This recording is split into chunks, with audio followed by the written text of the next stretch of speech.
Well, good morning. Wait, did we beat noon? Yes. Good morning, everyone. Michael and Israel here once again with another Tech Tuesday, and today we have a very special occasion. Happy Michael's birthday! birthday. Oh, is it my birthday? Happy. Mine's in August. I will not be wearing a jacket for dang sure on that day. So I'm gonna put my hands in my pockets because it's freaking cold. It depends on the year for me. Sometimes it's hot, sometimes it's frozen. But so the guys in the shop wanted me to give you this very important card. So you take a look, guys. Wish Israel a happy birthday. Share my card with everybody here. There you go. And lots of signatures. So. Yeah, what's some of these may be worth something one day. You never know. Yeah. You never know. So, guys, if you got questions for us on the tech side, any boat, motor, trailer, I don't know. At this point, we're happy to talk about anything. Then drop them in the comments, and we will try to get to them. Otherwise, I'm going to have to come up with a topic for us to talk about. But some real quick updates. So we're painfully low on boat inventory. So if you guys are shopping for boats, I'm working on getting what we've got on order out there. I'm mostly up to date on the Skeeters. Just went through a bunch of the Falcons. I think we're going to place another order. But we're working hard. If you're a pontoon person, Bentleys, we're sold out, I think, pretty much through June at this point. Crests, we're hoping to get more in soon. But this has been nuts. You guys keeping up back in the rigging department? Yeah, mostly.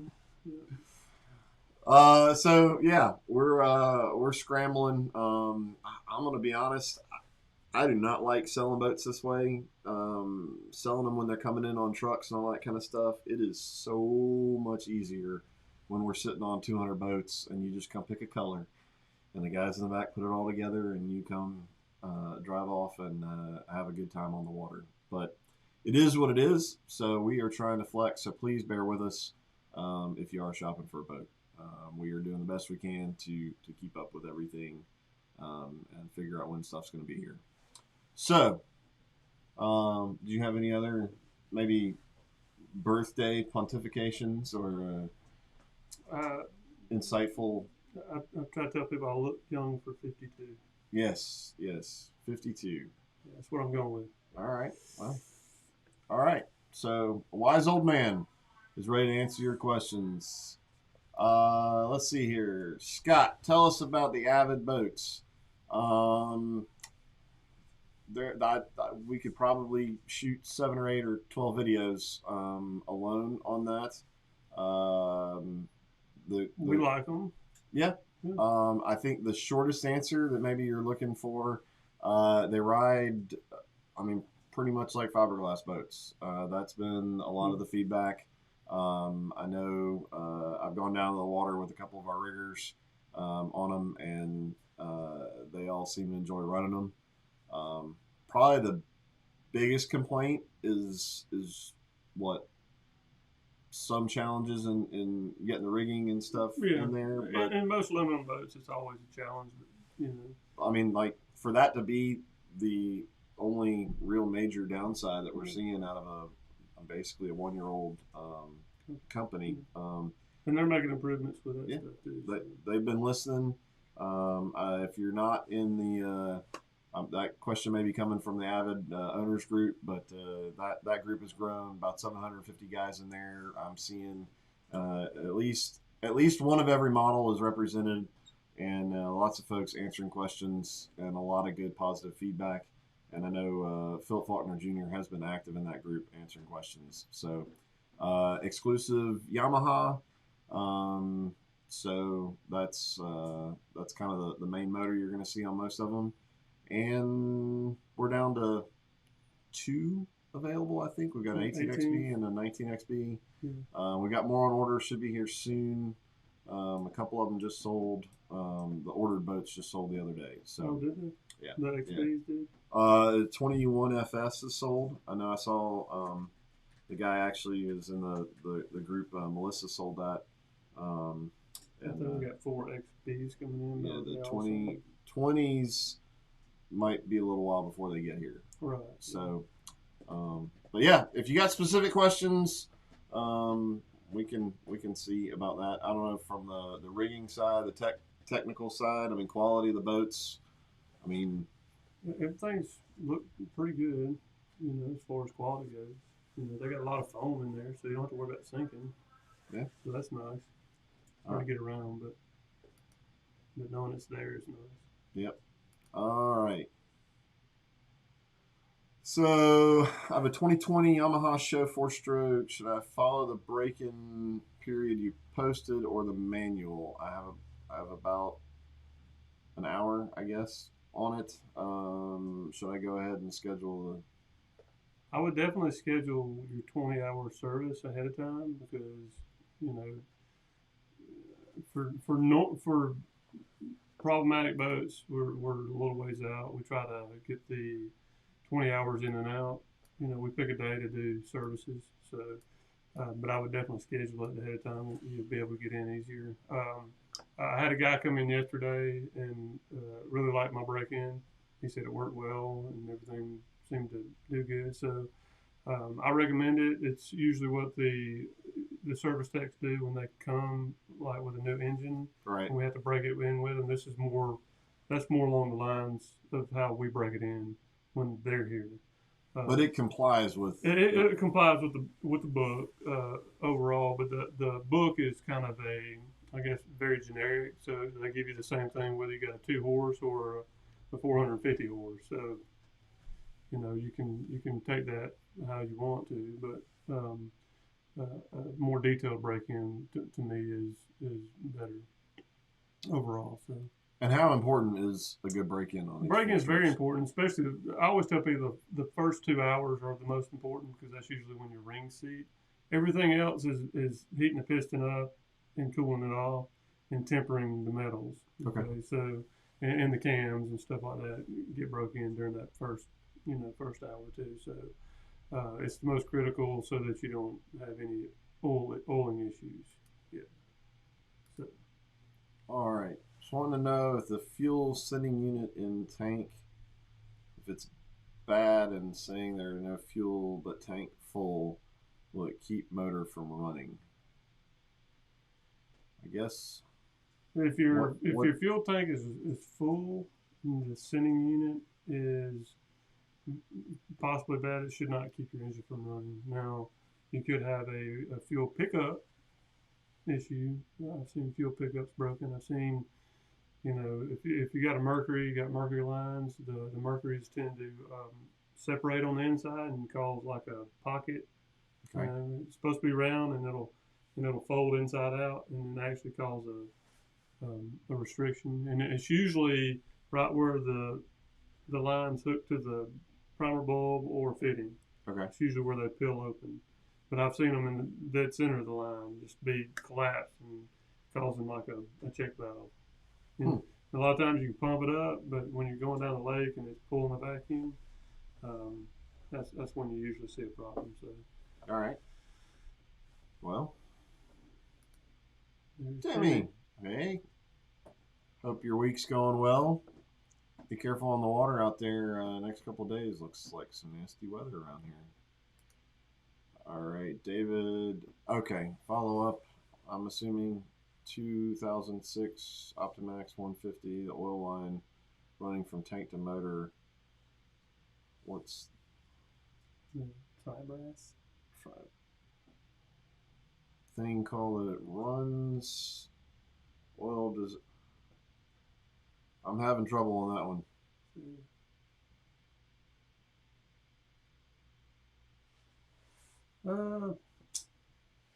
Can you decipher enough to get an answer? I'm thinking about it. Hold on, let's see. It may be talking about just maybe a connector in between, like I guess I'm trying to think of what I'm trying to think about. Call it a nipple, I guess. that hooks the two lines together is the only thing I can think of. Unless he's on 150 Optimax, it should oil straight from the oil pump. So I'm not real sure what he's got going there. All right. Maybe you can give us some more detail and see if we can come up with an answer. Or you can text a photo if you want to. Text it to 256-442-2588. That's our business line. And I know they have a little oil filter in between all that. And that's typically what stops it. But if you need a replacement, I'd say text a photo and we'll get the parts guys take a look and we'll figure that out. Yeah. All right. Where are we? For 90 show. Okay. That's, yeah. Well, if you got 16, 17 on there, you're pretty much past the break-in anyway. So.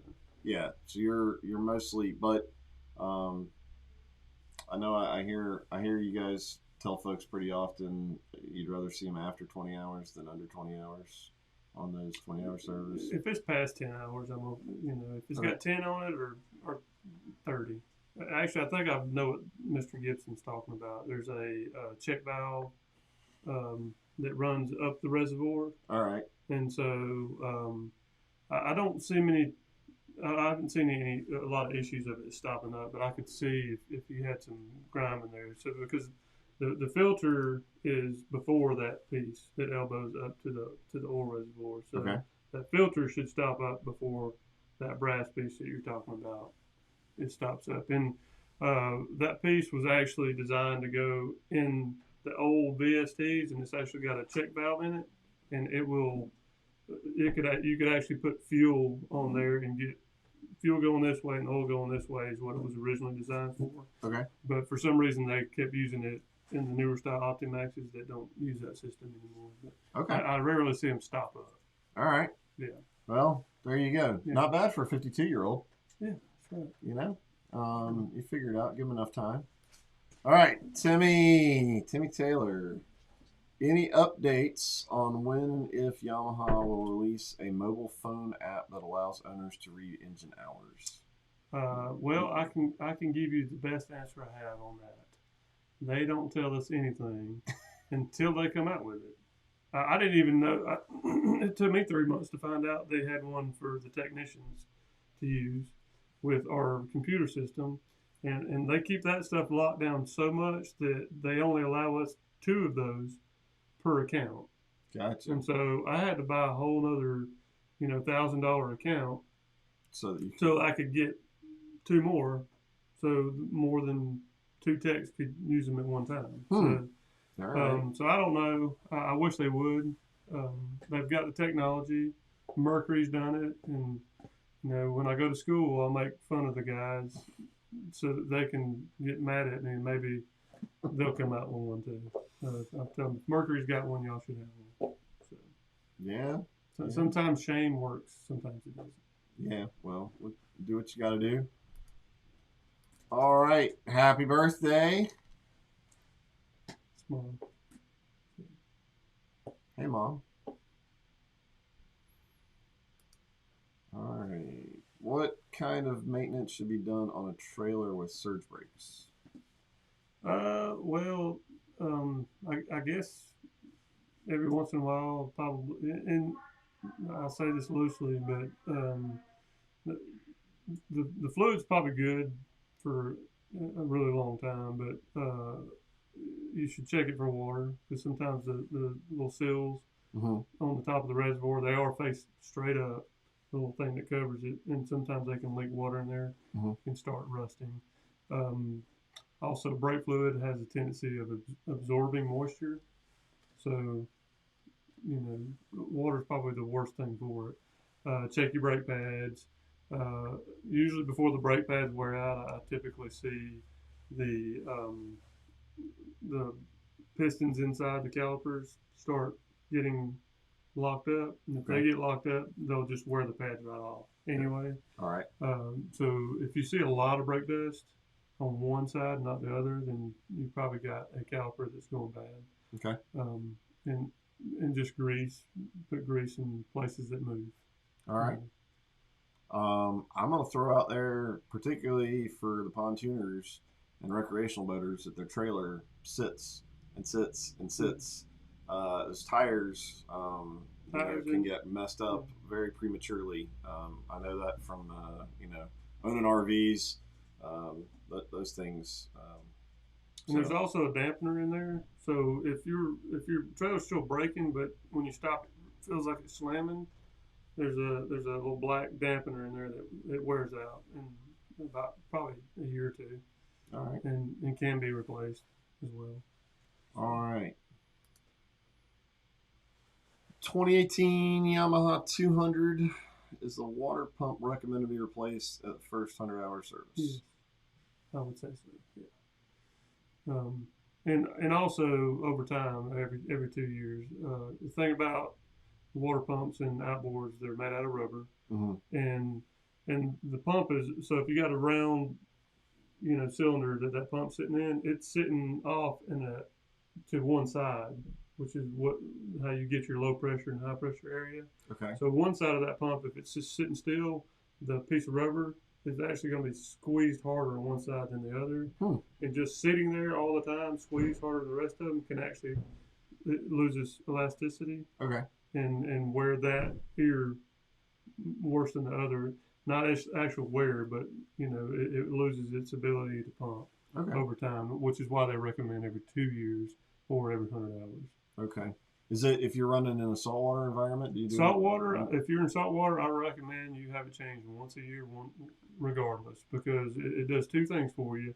You're able to remove that lower unit and grease everything, and sometimes people use aftermarket water pumps, which I don't recommend because the brass is exposed to the outside, right? And it'll actually corrode to the stainless steel, and it makes it really hard to get off. And you end up having to pay somebody 2 or 3 times as much as it normally would cost to get it off. Gotcha. Yeah. All right. And drive shafts will seize into the motor, and they end up having to drill a hole on the side and cutting it loose, and then pulling the power head and torching it and getting it off, and that's a real expensive water pump job. That turned into about a $2,000 job instead of a $200 job. That sounds expensive. Yeah. All right. 97 Mercury 175. What could cause it to idle good but shut off when put in gear? 97.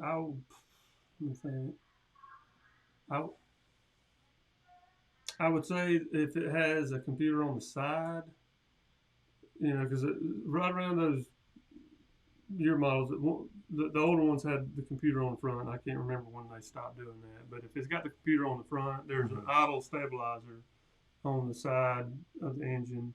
I've seen it cause issues like that. Okay. If it's the computer on the right side of the engine, it could be your shift switch.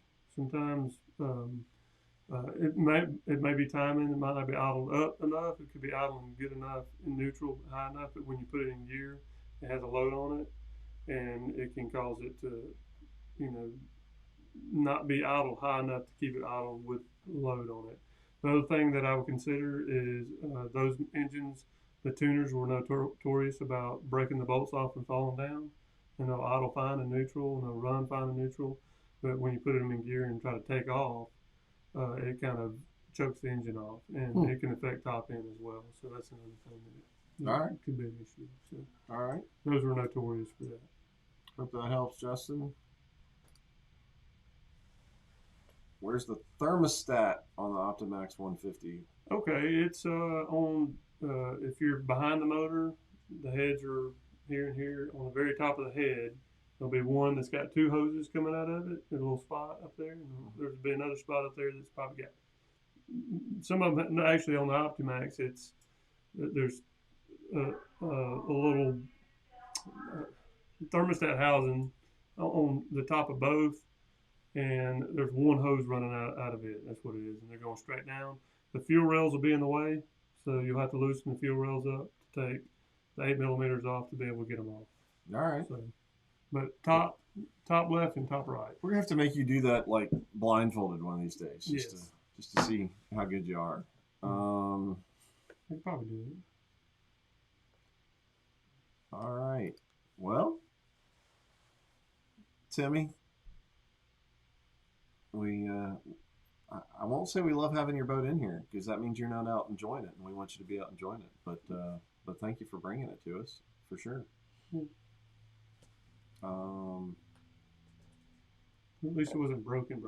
He didn't even know it was, so that was good. He didn't know it was broken. That's why services are really, really good. It can save you. In his case, it would have been warranty, but Right. it saved him some hassle of being stuck out on the water with a broke foot because eventually it'll die with water in it. All right. Well, guys, I think we've been going about 25 minutes now, so I think that's a good one. I don't want the old man to tire out on us too much, and I know you got work to do. Yes, it is lunchtime. Still looking for a lunchtime sponsor for any of you restaurant owners out there. Yeah, guys, as always, thanks for joining us.